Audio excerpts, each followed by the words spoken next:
भाई पवन सिंह भी पीछे रहने वाले नहीं है। प्रिया सुहानी यानी वायरल गर्ल के साथ लाल घाघरा 1 तो आप लोग सुने ही हैं।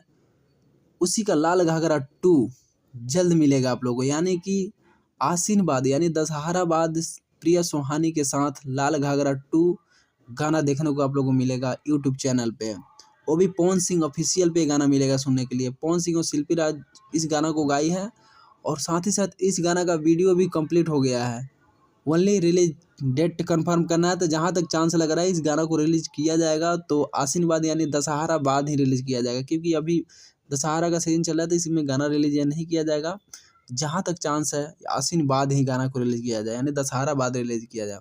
बात करें प्रिया सुहानी की तो भाई छोटे से क्लिप बनाकर ये वायरल गर्ल हुई थी। आज देखिए बड़े बड़े स्टारों के साथ काम करे, इसको बोलते हैं किस्मत। कब किस्मत किसका बदल जाए। प्रिया सुहानी को देखिए, नाचती थी, कभी स्टेज शो करती थी, अभी आकर बड़े बड़े स्टार यानी पवन खेसारी के साथ काम कर रही है। Thank you so much video watch करने के लिए। आप लोग समझ आ रहा है।